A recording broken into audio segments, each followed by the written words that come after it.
내게 허락하신 시련을 통해 나의 믿음 더욱 강하게 자라나고 험한 산과 골짜기 지나는 동안 주께 더 가까이 나를 이끄시네. 내가 겪는 시험이 어렵고 힘겨워도 내 주님보다 크지 않네. 내 앞에 바다가 갈라지지 않으며 주가 나로 바다 위 걷게 하리. 나는 믿네. 주의 능력으로 내 삶 새롭게 되리. 나는 믿네.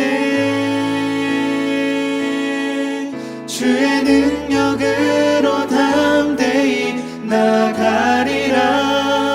주와 함께 싸워 승리하리라. 날마다 믿음으로 나 살아가리.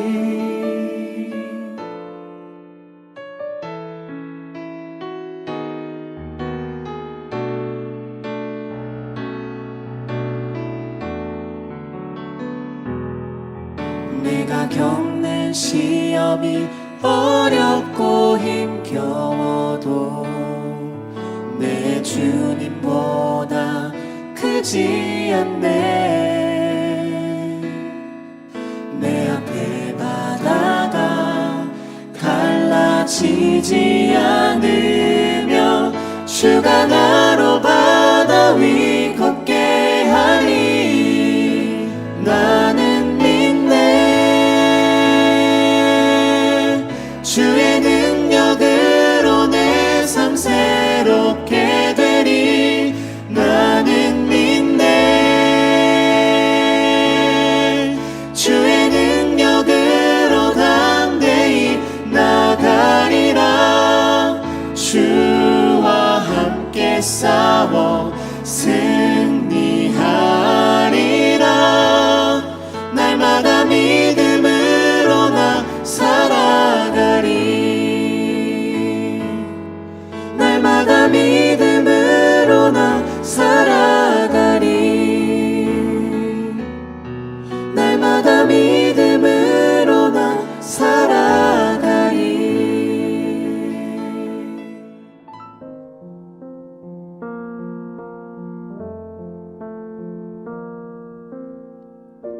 주의 임재 앞에 잠잠해 주 여기 계시네. 와서 모두 굽혀 경배해 신령과 진리로. 주의 임재 앞에 잠잠해 주 여기 계시네. 와서 모두 굽혀 경배해 신령과 진리로.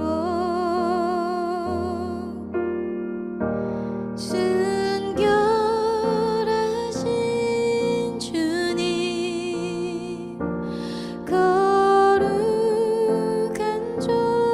존전에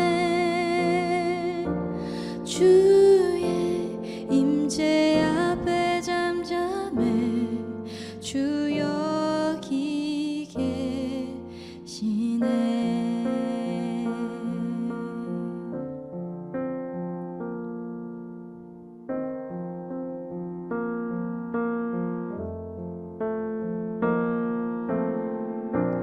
주의 임재 앞에 잠잠해 주 여기 계시네.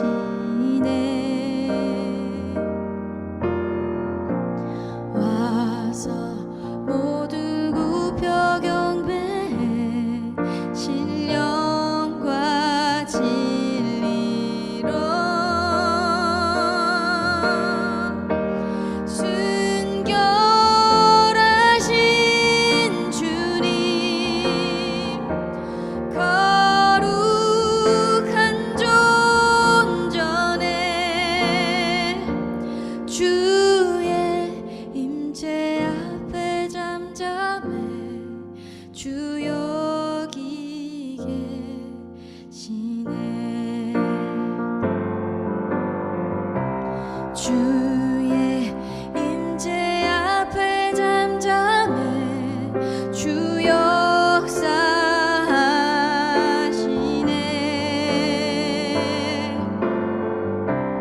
죄 사하고 치유하시는 놀라운 주 은혜.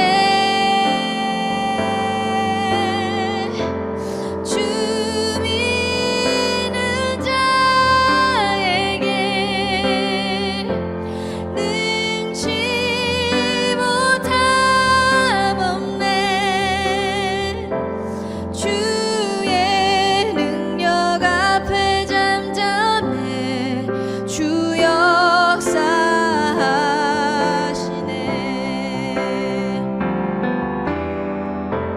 주 믿는 자에게 능치 못함 없네. 주의 능력 앞에 잠잠해 주 역사하시네.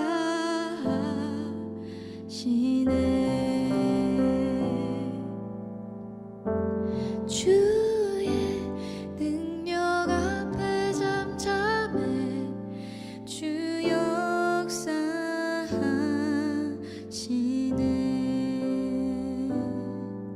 주 역사하시네.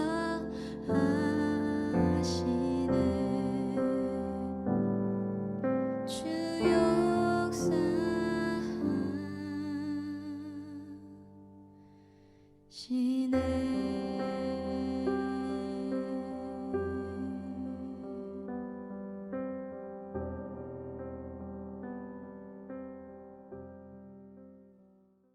오늘의 본문 말씀 예레미야 26장 16절로 24절 말씀 봉독하겠습니다. 고관들과 모든 백성이 제사장들과 선지자들에게 이르되 이 사람이 우리 하나님 여호와의 이름으로 우리에게 말하였으니 죽일 만한 이유가 없느니라. 그러자 그 지방의 장로 중 몇 사람이 일어나 백성의 온 회중에게 말하여 이르기를 유다 왕 히스기야 시대에 모레셋 사람 미가가 유다의 모든 백성에게 예언하여 이르되 만군의 여호와께서 이와 같이 말씀하셨느니라. 시온은 바깥이 경작지가 될 것이며 예루살렘은 돌 무더기가 되며 이 성전에 사는 산당의 숲과 같이 되리라 하였으나 유다 왕 히스기야와 모든 유다가 그를 죽였느냐. 히스기야가 여호와를 두려워하여 여호와께 간구하매 여호와께서 그들에게 선언한 재앙에 대하여 뜻을 돌이키지 아니하셨느냐. 우리가 이같이 하면 우리의 생명을 스스로 심히 해롭게 하는 것이니라. 또 여호와의 이름으로 예언한 사람이 있었는데 곧 기랏 여아림 스마의 아들 우리아라. 그가 예레미야의 모든 말과 같이 이 성과 이 땅에 경고하여 예언하매 여호야김 왕과 그의 모든 용사와 모든 고관이 그의 말을 듣고서 왕이 그를 죽이려 하매 우리아가 그 말을 듣고 두려워 애굽으로 도망하여 간지라. 여호야김 왕이 사람을 애굽으로 보내되 곧 악볼의 아들 엘라단과 몇 사람을 함께 애굽으로 보냈더니 그들이 우리아를 애굽에서 연행하여 여호야김 왕에게로 그를 데려오매 왕이 칼로 그를 죽이고 그의 시체를 평민의 묘지에 던지게 하니라. 사반의 아들 아이감의 손이 예레미야를 도와주어 그를 백성의 손에 내어주지 아니하여 죽이지 못하게 하니라. 아멘. 오늘 본문은 예레미야의 부정적인 메시지, 즉 예루살렘이 결국 멸망할 것이라는 하나님의 메시지에 대한 두 가지 상반된 반응을 드러내고 있습니다. 먼저는 고관들과 백성들, 그리고 지방에 있는 장로 중 몇 명, 그리고 마지막에 아이감이라는 사람은 그래도 이 하나님의 메시지에 대해서 믿음으로 반응했고 자신을 돌아보았습니다. 반면에 제사장 그리고 거짓 선지자들, 이들은 예레미야의 메시지를 듣고 예레미야를 죽이려고 했죠. 특히 본문 18절부터 23절에서 장로들은 두 명의 왕 이야기를 하면서 이 두 명의 왕이 어떻게 하나님의 심판의 메시지에 대해서 다르게 반응했고 다른 결과를 얻었는지를 증거하고 있습니다. 히스기야는 오늘의 본문의 이 이벤트 70년 이전에 미가가 동일한 멸망의 메시지를 증거했을 때 그는 감사하게도 회개로 반응했고 그 결과로 멸망을 면했습니다. 반면에 여호야김은 예레미야와 동시대 사람이었는데 이는 우리아의 멸망의 메시지에 대해서 분노했고 우리아를 결국 죽였죠. 저는 이것을 보면서 진리는 어떠한 스파크, 어떠한 임팩트를 일으킨다 그런 생각을 했습니다. 그 결과 그 임팩트의 결과로 두 진영으로 나눠지게 되는 것이죠. 그 진리에 반응하는 진영 그리고 진리를 대적하는 진영. 왜 그럴까요? 물론 인간이 타락해서 그렇습니다. 그러한 요소도 있지만 동시에 이 세상에는 하나님과 관련된 모든 것에 반대하는 사탄이 있기 때문이죠. 하나님의 통치가 있고 사탄의 대적이 있습니다. 하나님의 메신저가 있고 사탄의 대리인이 있습니다. 창세기부터 계시록까지 하나님의 선한 창조와 구원 계획을 거스리는 사탄의 도전과 책략이 있기 때문에 끊임없이 진리가 증거될 때마다 반대쪽 진영에서 어떠한 그 영향력이, 임팩트가 드러나게 되는 것이죠. 이것은 왜 신실한 사람들이 핍박을 받는지를 잘 설명합니다. 예레미야는 옳은 말을 한 것입니다. 하나님의 심장 가운데 있는 그 시대를 향하신 메시지를 그대로 가감없이 전했습니다. 그러면 다 박수 쳐야죠. 다 아멘으로 화답하고 회개해야 합니다. 그런데 놀랍게도 그를 기다린 것은 핍박과 환난이었습니다. 비난과 조롱과 살해의 위협이었습니다. 여러분, 우리가 믿음으로 말하고 순종할 때 모든 사람들로부터 박수를 받을 것이라고 기대하면 실족할 수 있습니다. 반드시 핍박이 일어나고 어려움이 생깁니다. 당연한 거죠.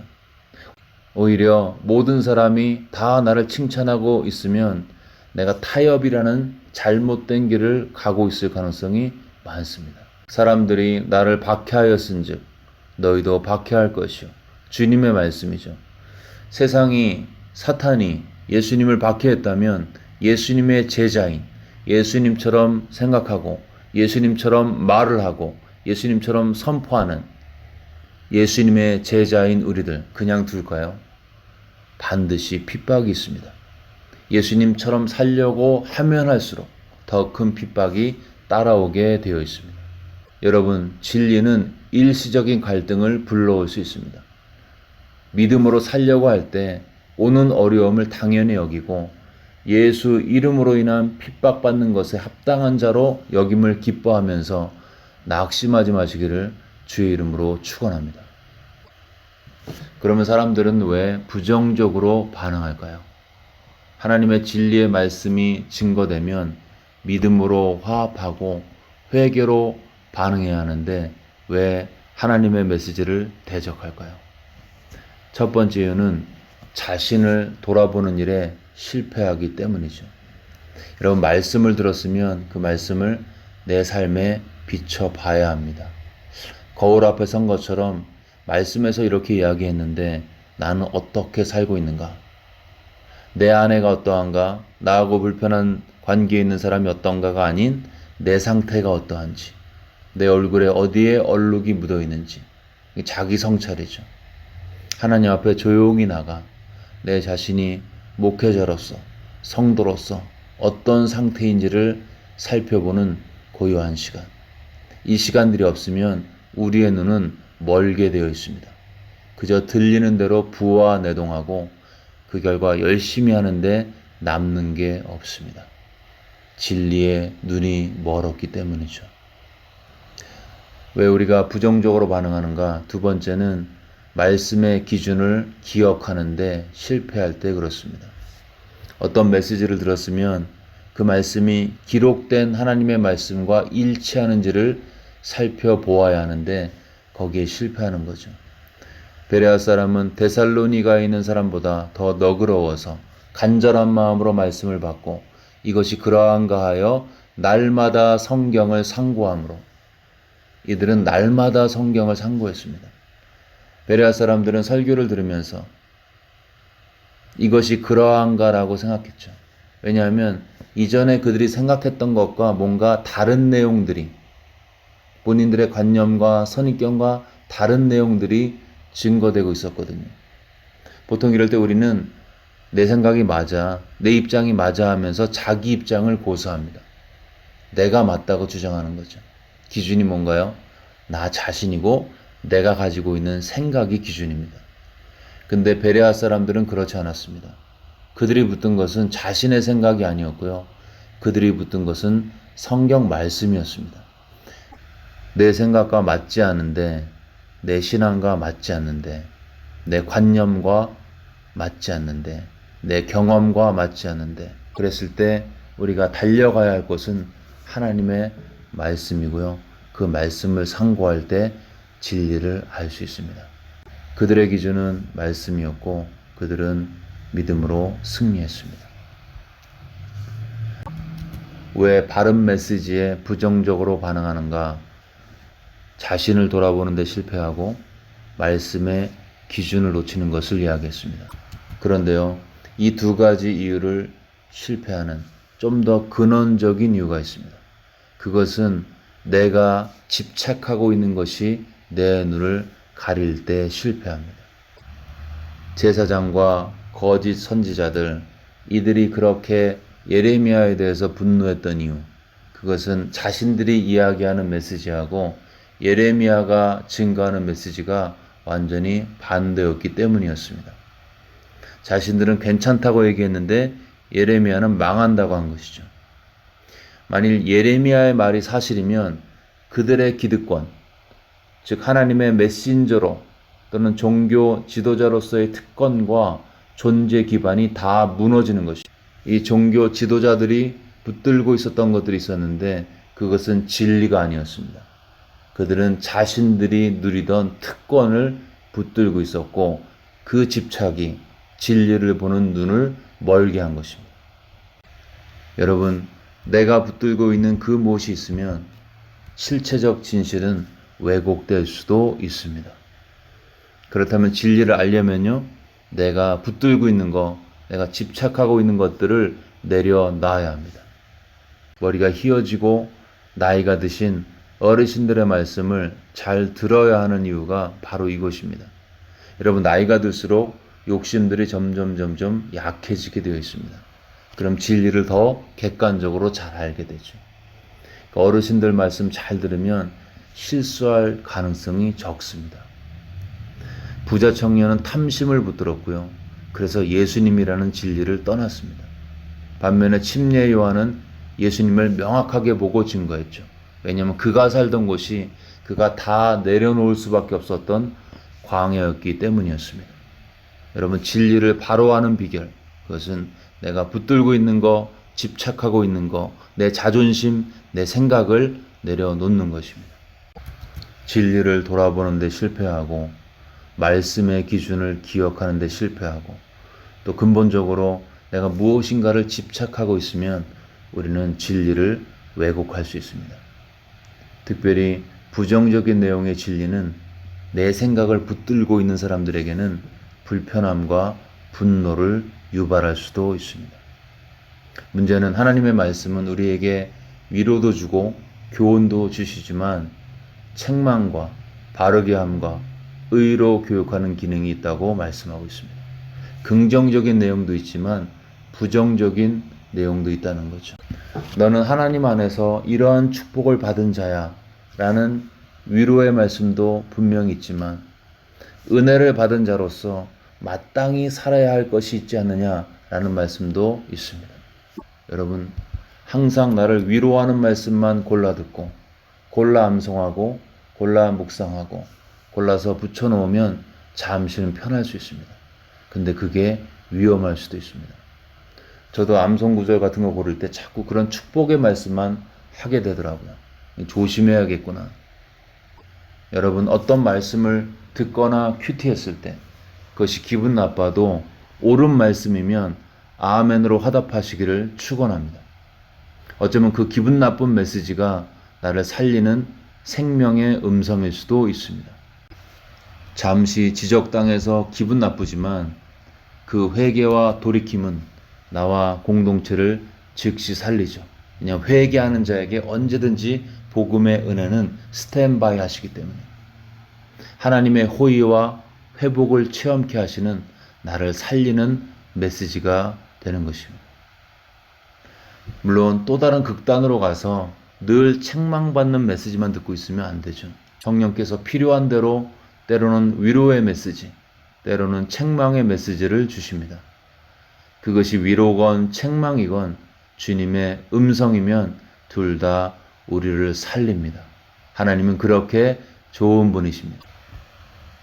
오늘도 주님께서 주시는 나에게 필요한 메시지 바로 반응하시는 우리 모두가 되시기를 주의 이름으로 축원합니다.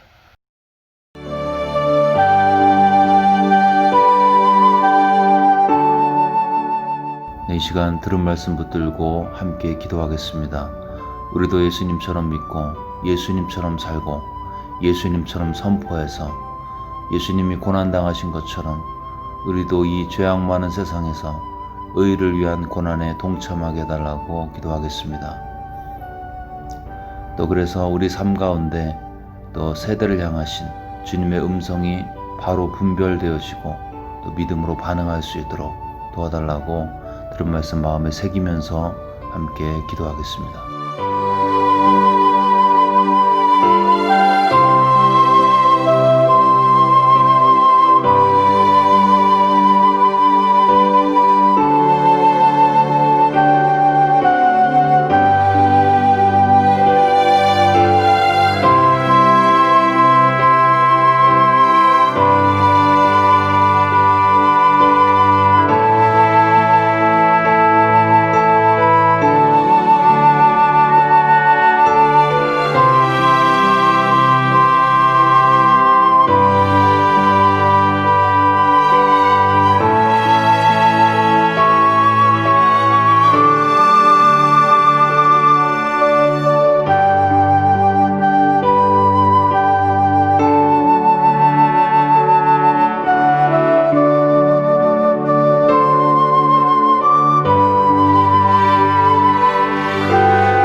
계속해서 코로나 사태 진정을 위해서 기도하실 때 고통 가운데 있는 환자들에게 치유를 달라고 기도해 주시고요. 가족들과 의료진들에게 평강과 용기를 허락해 달라고 기도하겠습니다. 백신이 하루빨리 개발될 수 있도록 개발자들과 함께 해달라고 기도하겠습니다. 재정적으로, 정신적으로, 영적으로 고통 가운데 있는 분들 주님께서 지켜달라고 코로나 사태로 인해서 어려움을 겪고 있는 분들 기억하면서 함께 기도하겠습니다.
마지막으로 교회를 위해서 기도하실 때 청빙 과정을 통해서 하나님의 뜻이 이루어지고 교회가 더욱더 하나가 되어 순종할 수 있도록 청빙 과정을 위해서 기도하겠습니다.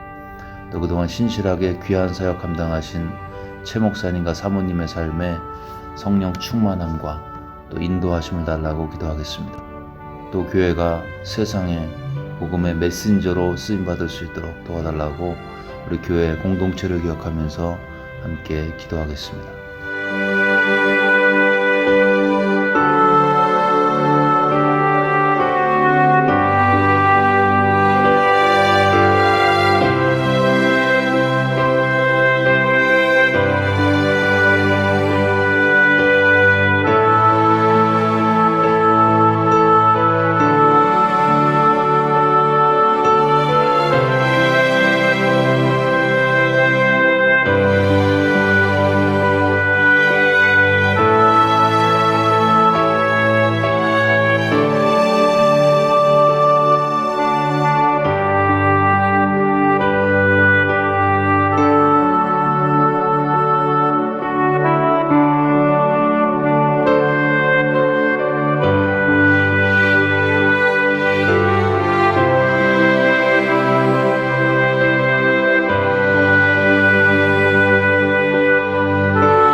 네, 이 시간 주기도문 하심으로써 기도회를 마치겠습니다. 하늘에 계신 우리 아버지여, 이름이 거룩히 여김을 받으시오며 나라가 임하옵시며 뜻이 하늘에서 이루어진 것 같이 땅에서도 이루어지이다. 오늘날 우리에게 일용할 양식을 주시옵고 우리가 우리에게 죄 지은 자를 사하여 준 것 같이 우리의 죄를 사하여 주시옵고 우리를 시험에 들게 하지 마시옵고 다만 악에서 구하시옵소서. 나라와 권세와 영광이 아버지께 영원히 싸움나이다. 아멘.